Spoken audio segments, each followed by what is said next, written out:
একদিন একজন গরিব সাহাবী রাসূলের কাছে এসে বলতেছে, ইয়া রাসূলুল্লাহ, ইয়া হাবিবাল্লাহ, আমি একজন গরিব মানুষ, অসহায় মানুষ, স্ত্রী পুত্র ছেলে মেয়ে নিয়ে আমার সংসার চালাতে খুব কষ্ট হচ্ছে। ইয়া রাসূলুল্লাহ, যদি আমাকে একটু সাহায্যের ব্যবস্থা করে দিতেন, আমাকে যদি কিছু সাহায্য করতেন, তাহলে আমার জন্য বড় উপকার হতো। ইয়া রাসূলুল্লাহ, আমি আপনার কাছে বড় আশা নিয়ে এসেছি, আমাকে একটু সাহায্য করবেন। মাঝে মধ্যে আমাদের কাছে গরিব মানুষরা এসে হাত পাতে না? অনেক অভাবী মানুষ এসে, গরিব দুঃখী মানুষ এসে আমাদের কাছে হাত পাতে, ভাই আমি অসুস্থ মানুষ, আমার চলতে ফিরতে খুব কষ্ট হচ্ছে, চিকিৎসার খরচ বহন করতে খুব কষ্ট হচ্ছে, যদি আমাকে একটু সাহায্য করেন তাহলে ভালো হয়। এমন দেখবেন অনেকের কাছে অনেক মানুষ এসে সাহায্য চায়। তো একজন সাহাবী রাসূলের কাছে এসে বললেন, ইয়া রাসূলুল্লাহ, আমি বড় গরিব মানুষ, যদি আমাকে সাহায্যের ব্যবস্থা করে দেন তাহলে ভালো হতো। নবী করিম সাল্লাল্লাহু আলাইহি ওয়াসাল্লাম বলতেছেন, আমার সাহাবী, তুমি তো আমার কাছে সাহায্যের জন্য আসছো, কিন্তু এই মুহূর্তে আমি যে তোমাকে দেব ওই পরিমাণ অর্থ, ওই পরিমাণ সামর্থ্য তো আমার নেই। সাহাবীকে বললেন, টেনশন করার কোনো কারণ নাই, আমার কাছে নেই কিন্তু ব্যবস্থা হয়ে যাবে, আমি তোমাকে ব্যবস্থা করে দেব, টেনশন করবেন না। আর আমাদের কাছে আসলে আমরা দূর দূর করে তাড়িয়ে দেই। নবীজি বলতেছেন, আমার কাছে এই মুহূর্তে নাই, তবে টেনশন করো না, আমি তোমাকে সাহায্যের ব্যবস্থা করে দিচ্ছি। রাসূল সাল্লাল্লাহু আলাইহি ওয়াসাল্লাম ওই ব্যক্তিকে বললেন, আমি তোমাকে ওসমানের কাছে পাঠাচ্ছি, তুমি ওসমানের কাছে যাও। ওসমানের কাছে গেলে তোমাকে ওসমান ফিরিয়ে দেবে না, ওসমানের কাছে গিয়ে বলবে, আমাকে আল্লাহর রাসূল আপনার কাছে পাঠিয়েছেন সাহায্য করার জন্য। ওই ব্যক্তি চলে গেল ওসমান রাদিয়াল্লাহু তাআলা আনহুর কাছে।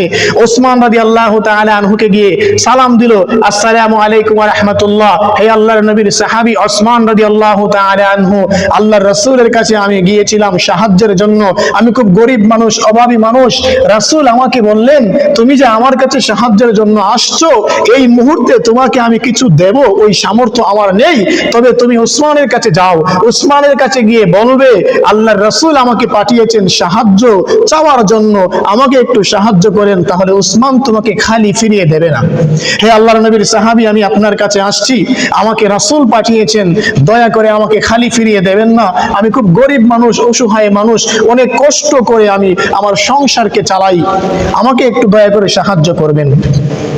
ওসমান রাদিয়াল্লাহু তাআলা আনহু বলতেছেন, ভাই তোমাকে তো আল্লাহর রাসূল পাঠিয়েছেন, আমি তোমাকে খালি হাতে ফিরিয়ে দেব না, তোমাকে আমি সাহায্য করব, তবে কিছুক্ষণ সময় অপেক্ষা করতে হবে, কারণ এই মুহূর্তে আমি যে তোমাকে দেব ওই পরিমাণ অর্থ আমার কাছে নাই, আমার ওই পরিমাণ অর্থ এখন আমার কাছে নেই।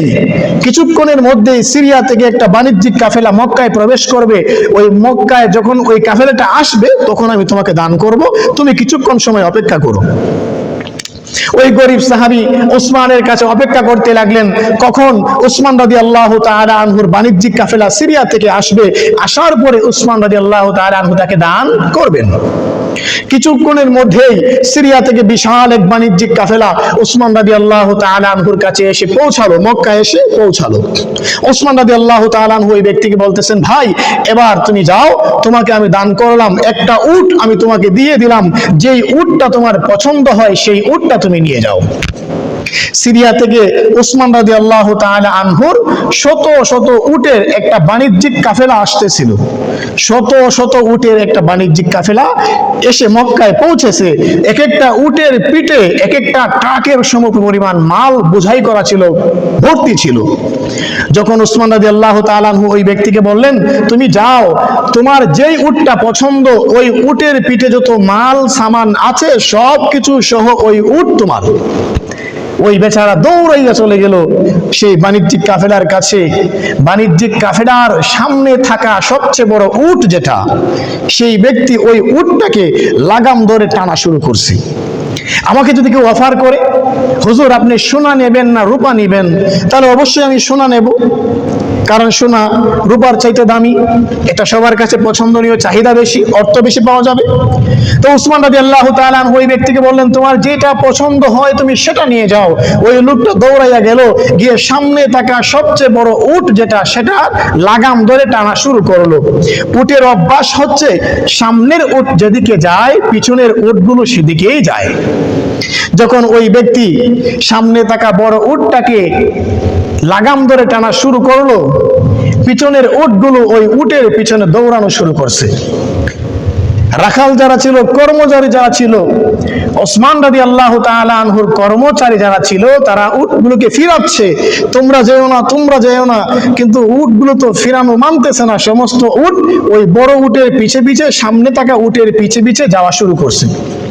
সমস্ত কর্মচারীরা দৌড়াইয়া আসছে উসমানের কাছে। হে আল্লাহর নবীর সাহাবী ওসমান, আপনি তো ওই ব্যক্তিকে বলেছেন বড় একটা উট নেওয়ার জন্য, উনি সামনের যে উটটা ছিল ওই উটটা নেওয়া শুরু করছে, এখন পিছনের সমস্ত উটগুলো তো ওই উটের পিছে দৌড়ানো শুরু করছে, কি করব এখন? উটগুলোকে আমরা বারবার ফিরানোর চেষ্টা করতেছি কিন্তু ফিরাইতে পারতেছি না। ওসমান রাদিয়াল্লাহু তাআলা আনহু তখন বললেন, হে আমার কর্মচারীরা, তোমরা থামো। আল্লাহর নবী বলেছেন তাকে সাহায্য করার জন্য যে কয়টা উট যেতে চায় সবগুলাকে যেতে দাও, বাধা দিও না। কারণ আল্লাহর নবী বলেছেন যে কয়টা উট যেতে চায় যেতে দাও, তোমরা বাধা দিও না। ওসমান কেমন ছিলেন? আল্লাহর রাসূল সাল্লাল্লাহু আলাইহি ওয়াসাল্লাম বলেছেন, এজন্য এক বসাতে কয়েক শত উট তিনি একেবারেই দান করে দিলেন। আমার ভাইয়েরা, সেই ওসমানের মতো দিল যদি আমরা তৈরি করতে পারি, মন যদি আমরা তৈরি করতে পারি, ধন সম্পদওয়ালা মানুষ তো অভাব নেই, কিন্তু ওসমানের মতো মনওয়ালা মানুষ কয়টা পাবেন পৃথিবীতে? হ্যাঁ, এজন্য ওসমান রাদিয়াল্লাহু তাআলা আনহুর দিলের মতো আমাদের দিলকে বানাতে হবে। আল্লাহর দেয়া ধন সম্পদ আল্লাহর পথেই খরচ করতে হবে।